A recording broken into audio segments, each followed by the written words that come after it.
meet you in person. I'm a big fan of your work, and I am Eduardo. I have a boutique, a niche perfume boutique here in Mexico City, but I also have a YouTube channel where I talk about my perfume collection. So the persons or my followers actually love your work also. So I have a questions that I would like to ask. In light of your new release, of course, Old Fashioned, yeah. What would you say is your best whiskey to prepare an Old Fashioned? You would say like a blended whiskey, a single malt, maybe an American whiskey? Yeah, because usually I would go with an American whiskey because they are more vanilla flavored.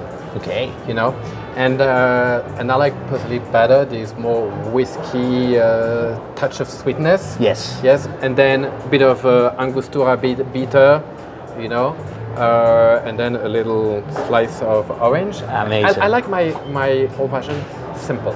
Simple. Yeah, okay. super simple. Yeah. Like 2 fingers of whiskey, bit of Angostura, saying a big ice cube, and that's it. Do you put a bit of sugar or No. sherry? No. No, I don't, but probably because I go for a more sweet whiskey. Yes, of course. I actually do love it with bourbon because I like the maple honey kind of nonsense. What would you say is your favorite woody note to use in perfumery right now? There's a woody note that I use over and over, which is cedarwood. And within the cedarwood subfamily, we have different provenance. We have cedarwood from Virginia that smells more like a pencil, you know? Yes. Like paper pencil. Then we have cedarwood from Alaska. We have a cedarwood from Atlas that is much more spicy. Yes. A little bit more milky, that I love. So we have different origins, and depending on the emotion I'm trying to convey, I'm going to use this one or this one. Then there's another woodsy note that I adore, but it's not always easy to work, which is cypriol.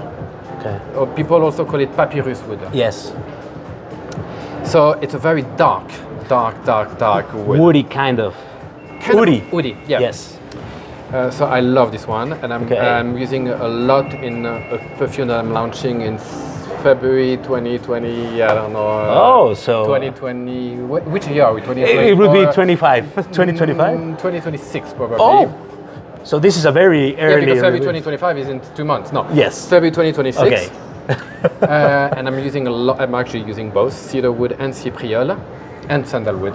Amazing. I would say this trio: sandalwood, cedarwood, and cypriol.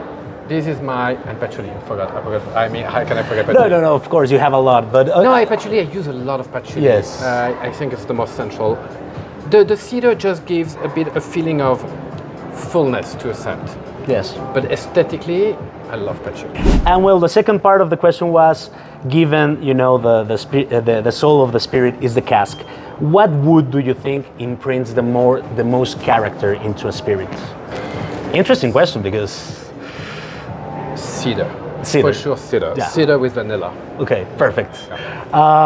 Well, my next question, I think we are seeing something with the cypriol, but I wanted to ask you, you have an amazing oud-based collection, and I was thinking if you are planning to release something in the near future with each, berry oud present, or do you think this is a trend that it has already begun to fade out? So I have 2 scents with oud. One is musk oud, one is pearl oud. My concern with oud is that it's very hard to create a oud that really strikes. Okay. If you go to the Middle East region, you have thousands and thousands of oud scents. Every combination has been done. Yes. So it's hard to see what do you actually bring to the market that is new. Okay.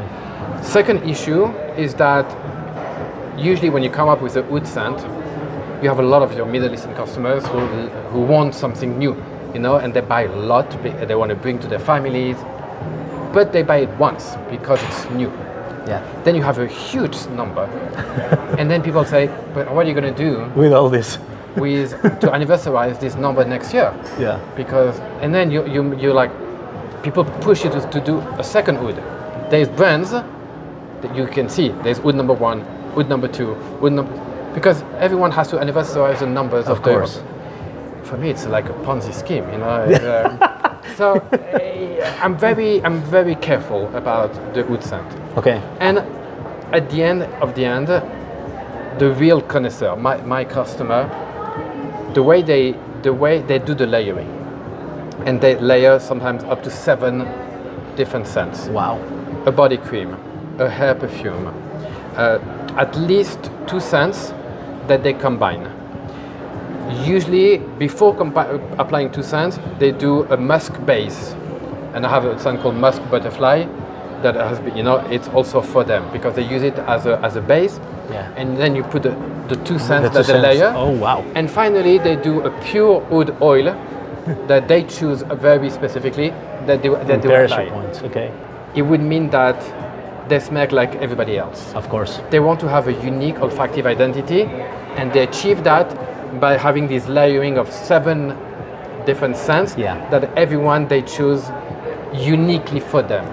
Last question. I would love to ask you, I know you have worked with a lot of perfumers, but not so many. From the top of your mind, with whom do you feel you're the most comfortable working with? Like the guy who already knows what you like, so the brief meetings are more quick, and that especially they can propose something to the table that adds value. So the way I work is that I always find the name first. Okay, the name is like a script for a movie director. Yeah. You cannot imagine a movie director choosing his actors and actresses before having the script. The script, of course. Same thing for me. So depending on my name and the emotion that the name carries, I know already with which perfumer I might want to work. Okay. Because every perfumer has a distinctive olfactive identity in the way he composes a scent. Some perfumers like very detailed formula, and the formula can be up to 40 ingredients, which is not a lot. Some perfumers like to work with very short formula, 8 to 12 ingredients. Okay. And that gives a different vibe to the perfume. Yeah. Then what I do is, in my mind, when I have the name and the emotion, I know exactly what are the 3 or 4 key ingredients that express that emotion. Okay. So for example, when I had smoking hot, I knew I wanted to do a tobacco. So now the question is, which perfume houses can show me what tobacco oil they have available? Okay. So I went to Firmenich, Givaudan, Man, 𝗏𝗏𝗏, and I said, okay, show me what absolute tobacco do you have? Yeah. At the end, I chose Man because they had a diversity of absolute tobaccos that was amazing. Yeah. With less than 1% nicotine, which allowed me to use them according to 𝗲𝗏𝗏𝗏 rules. Okay. Then at Man, the perfumer I like to work with is Mathieu Nardin. So then I started working with Mathieu. It's harder when I work with a young perfumer. He's young. Yes. So with youth comes one advantage, which he doesn't have 20 years where he knows what to do and he does it very quickly. He's more free in that sense. He put overdose of some ingredient. You're like, oh, that's interesting. Why did you put that? It was like, I don't know. I don't know, but And maybe a more mature perfumer would have never done that.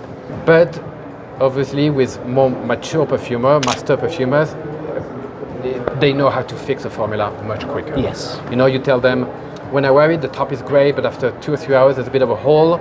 But then after 6 hours, then the dry down is amazing. But we need to fix, Yeah. Then they know how to do that. Like in a month. Masters. In a month, we do it. Yes. Sometimes with a young perfumer, it can take me up to 6 months, 8 months. Yes. To feel a heart, So not everyone has a. So everybody has their own set of perks. I understand perfectly. Well, Mr. Kilian, I really appreciate the time. I don't want to take you more time. And of course, my followers are going to be amazed by this interview. And again, it's a pleasure to meet you. And I hope you enjoy your stay in Mexico. Absolutely. Thank you so much. Have a great time. Very nice meeting you. Bye-bye. Bye-bye.